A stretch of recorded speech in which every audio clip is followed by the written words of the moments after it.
تو حضرت عمر رضی اللہ تعالیٰ عنہ حدیث کے راوی ہیں, مشہور حدیث جس کو حدیث جبریل کہا جاتا ہے, کہ آپ صلی اللہ علیہ وسلم کی محفل میں ایک شخص آیا, اور کیا تھا, شدید بیاض الثیاب, انتہائی سفید کپڑے اس شخص نے پہنے ہوئے, شدید سواد الشعر, انتہائی سیاہ بال, لا یرا علیہ اثر السفر ولا یعرفہ منا احد. کتنی عجیب بات ہے, کہہ رہے ہم میں سے کوئی اسے جانتا بھی نہیں تھا لیکن اس پہ سفر کے کوئی آثار تھے بھی نہیں. تو بہت عجیب سی بات ہے یا نہیں ہے کہ ایک بندے کے اتنے سفید کپڑے, جبکہ وہ اس محلے کا بھی نہیں, کیونکہ پہلے تو اونٹوں پہ پیدل آتے تھے نا, تو بھائی میلے کپڑے ہوتے, ہم کہتے ہیں پتہ نہیں کہاں سے آیا ہوگا, مصر سے آیا ہوگا, شام سے آیا ہوگا, کہیں سے آیا ہوگا. وہ لوگ تو سب ایک دوسرے کو جانتے تھے, جیسے گاؤں میں جانتے, صدیوں سے اکٹھے رہ رہے ہیں, لیکن کپڑوں کی سفیدی سے لگ رہا ہے بھائی مقامی آدمی ابھی نہا دھو کے آیا ہے, مگر ہم میں کوئی اس کو جانتا نہیں ہے. اور ایسا جوان کہ اس کے انتہائی سیاہ بال, اور نبی سے اتنی بے تکلفی کا اظہار جیسے کوئی پرانا دوست ہو. حتی اسند رکبتیہ الی رکبتیہ ووضع کفیہ علی فخذیہ, اپنے گھٹنے نبی کے گھٹنوں کے ساتھ ملا دیے, ایسے دو زانوں چپک کے بیٹھ گیا, اور اپنے ہاتھ اپنی یا نبی کی ران مبارک پہ رکھ دیے. تو کتنا عجیب منظر ہے. لیکن حضرت عمر فرماتے ہیں ہم میں یہ گویا حدیث کا مفہوم ہے کہ ہم میں ہمت نہیں ہوئی کہ نبی سے پوچھے کہ یہ کون ہے. بھائی دیکھ رہے ہیں بس جو بھی منظر ہے دیکھتے رہو, ہو کیا رہا ہے. بھائی نبی جب نہ اس کو ڈانٹ رہے ہیں نہ اسے کچھ کہہ رہے ہیں, ہوگا کچھ ہمیں نہیں پتا. اور پھر آگے کیا فرماتے ہیں کہ نبی سے سوال پوچھا, یا محمد اخبرنی عن الاسلام, آپ مجھے بتاؤ اسلام کیا ہے. تو آپ صلی اللہ علیہ وسلم نے بتانا شروع کیا, الاسلام ان تشہد ان لا الہ الا اللہ وان محمد رسول اللہ. سب صحابہ بیٹھے ہوئے ہیں, سب یہ منظر دیکھ رہے ہیں, مگر کسی کی ہمت نہیں ہے کہ وہ نبی کی مجلس میں پوچھ لیں. بھئی چپ کر کے دیکھتے رہو کیا ہو رہا ہے. ہم ہوتے 20 دفعہ ہم درمیان میں پہلے اس کو گریبان سے پکڑ کے باہر نکالتے ہیں, تو ہے کون, کس سے پوچھ کے آیا ہے, اور تو پہلے بتا, تو تیرے کپڑوں پہ نہ کوئی اثر ہے, جن تو نہیں ہے کہیں. بھائی دیکھ رہے ہیں کہ جب نبی کچھ نہیں کہہ رہے تو سب سے زیادہ اعتراض کس کو ہونا چاہیے تھا, نبی کو. تو نبی ہم سے زیادہ جانتے ہیں, تو جب وہ خاموش ہے تو ہم بھی کیا کریں, چپ کر کے بیٹھے رہے, آرام سے خاموشی سے بیٹھے رہے. اور پھر کتنا عجیب منظر کہ گھٹنے نبی کے گھٹنوں مبارک کے ساتھ ملا کے پوچھ رہے ہیں کہ اخبرنی عن الاسلام, آپ بتاؤ مجھے اسلام کیا ہے. تو آپ نے فرمایا اسلام یہ کہ گواہی دو کہ اللہ کے سوا کوئی عبادت کے لائق نہیں, اور محمد صلی اللہ علیہ وسلم اللہ کے بندے اور رسول ہیں. وَتُقِيمَ الصَّلَاةَ وَتُؤْتِيَ الزَّكَاةَ وَتَصُومَ رَمَضَانَ وَتَحُجَّ الْبَيْتَ إِنِ اسْتَطَعْتَ إِلَيْهِ سَبِيلًا. رمضان زکوٰۃ دو, رمضان کے روز نماز قائم کرو, زکوٰۃ دو, رمضان کے روزے, اور استطاعت ہے تو حج کرو. فرماتے ہیں اس نے کہا صدقتا, اے محمد آپ نے سچ کہا. حضرت عمر کہتے ہیں ہمیں اور عجیب, فعجبنا یسألہ ویصدقہ. بھائی سوال بھی پوچھ رہا ہے اور خود ہی کہہ رہا ہے سچ کہا, تو یہ تو امتحان لینے کے لیے آیا ہے. اور امتحان کس کا ہو رہا ہے, معاذ اللہ, پیغمبر صلی اللہ علیہ وسلم کا. بھائی جو سوال پوچھتا ہے وہ یہ تو نہیں کہتا کہ آپ نے جواب بالکل صحیح دیا ہے, اس کا مطلب آپ کو تو پہلے سے پتا تھا, تو پوچھ کیوں رہے ہیں ہم سے. لیکن کسی صحابی میں یہ ہمت نہیں ہو رہی کہ نبی کے محفل میں سوال پوچھیں کہ یا رسول اللہ جب یہ پوچھا کیوں اس نے, یہ تو معاذ اللہ آپ کا امتحان لینے آیا گویا. پھر اس نے پوچھا, جبریل, وہ بعد میں پتا چلا وہ فرشتے جبریل علیہ السلام تھے. پھر پوچھا کہ مل ایمان کیا ہے, مل ایمان. تو انہوں نے آپ صلی اللہ علیہ وسلم نے فرمایا ایمان یہ اللہ پر, اس کی کتابوں پر, اس کے رسولوں پر, اس کے فرشتوں پر, آخرت کے دن پر, تقدیر پر ایمان لایا جائے. صدقتا, سچ کہا. پھر انہوں نے پوچھا کہ احسان کیا ہے. پھر آپ نے فرمایا ان تعبد اللہ کأنک تراہ فإن لم تکن تراہ فإنہ یراک, اللہ کی ایسے عبادت کرو جیسے تم دیکھ رہے ہو, کیونکہ وہ تو تمہیں دیکھ رہا ہے. صدقتا, اس نے کہا بالکل سچ کہا. کہا متی الساعہ, قیامت کب آئے گی. تو آپ صلی اللہ علیہ وسلم نے یہ نہیں فرمایا لا ادری, مجھے نہیں پتا, کیونکہ آپ کو معلوم تھا کہ جیسے مجھے نہیں پتا سامنے والے کو بھی نہیں پتا. سمجھ رہے ہو, یہ کسی کو بھی نہیں پتا. تو یہاں آپ نے جواب میں یہ نہیں کہا مجھے معلوم نہیں ہے, بلکہ آپ نے بتا دیا کہ جیسے تمہیں معلوم نہیں ہے, یہاں تم صدقتا نہیں کہہ سکتے, جیسے مجھے معلوم نہیں ہے تمہیں بھی, اس لیے آپ نے فرمایا مل مسئول عنہا بأعلم من السائل. عربی بڑی خاندانی زبان ہے, خدا کی قسم. عربی جو ہے نا بڑی پیاری زبان ہے, کسی کو صحیح آتی ہو تو عربی کی بلاغت کا عربی میں ہی مزہ ہے. مل مسئول عنہا بأعلم من السائل, جس سے پوچھا جا رہا ہے وہ پوچھنے والے سے زیادہ نہیں جانتا. جس سے پوچھا جا رہا ہے وہ پوچھنے والے سے زیادہ نہیں جانتا.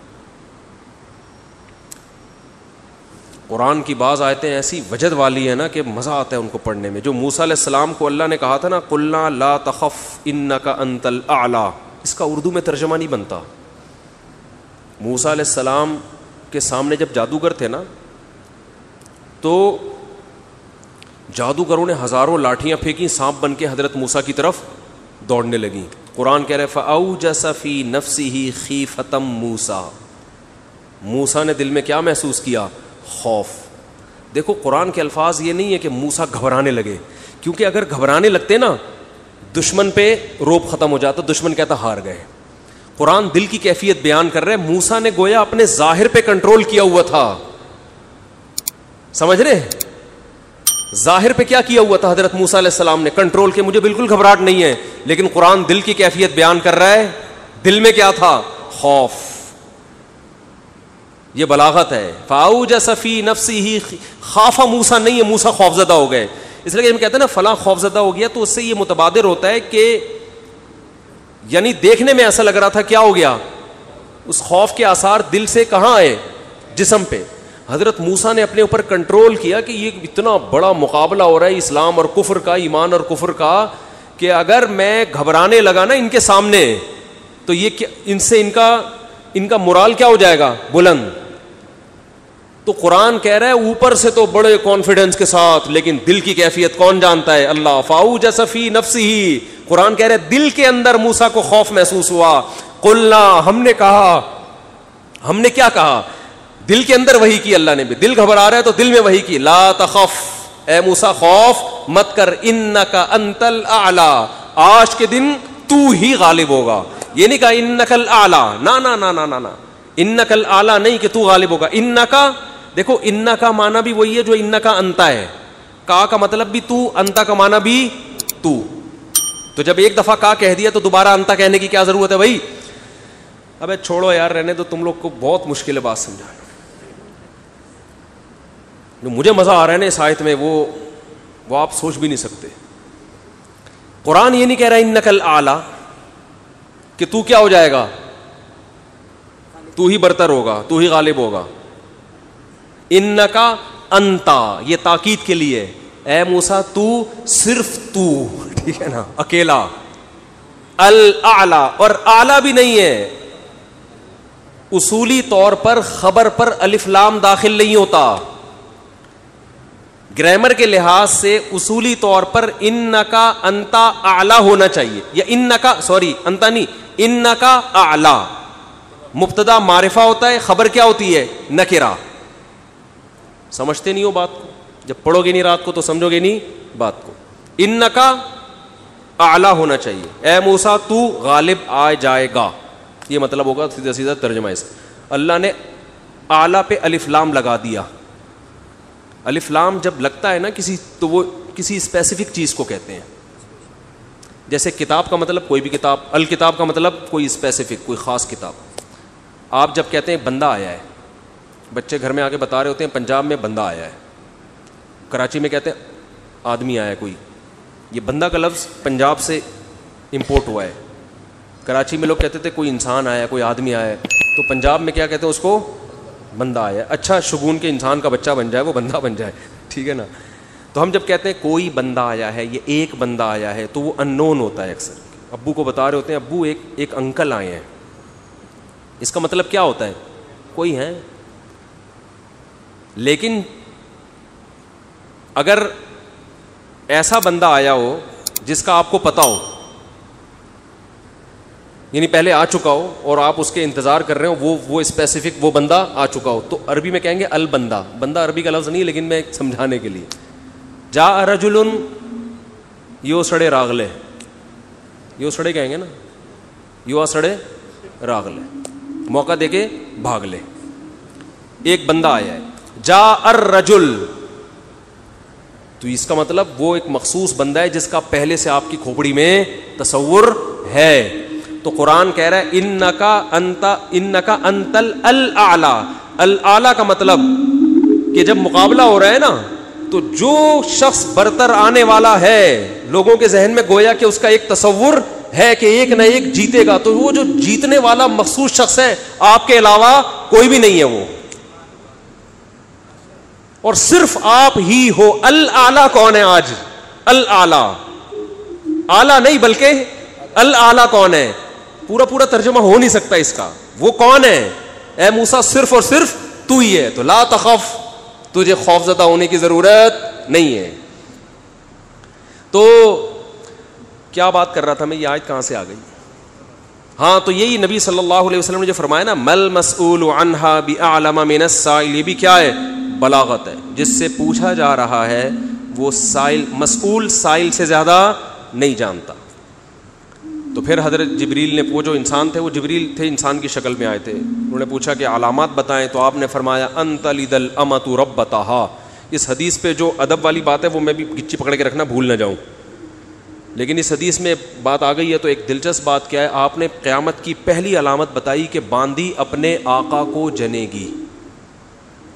یعنی لونڈی اور غلام سے جو بچہ پیدا ہوگا وہ ماں کا بیٹا کم اور ماں کا باپ بولو زیادہ, ماں کا مولا اور ماں کا آقا زیادہ ہوگا. غلام کی مثال نہیں دی کیونکہ غلام مرد ہوتا ہے نا, اس پہ تصرف تھوڑا سا پھر بھی کم ہوتا ہے, یعنی وہ آپ کی ملکیت میں ہوتا ہے لیکن اس پہ کنٹرول کم ہوتا ہے کیونکہ آدمی ہے. جب عورت آپ کی ملکیت میں ہوتی ہے لونڈی, اس پہ وہ تو کمزور ہے نا, اس پہ کیا ہوتا ہے آپ کا تصرف زیادہ. تو جو مکمل غلام اور باندی تھی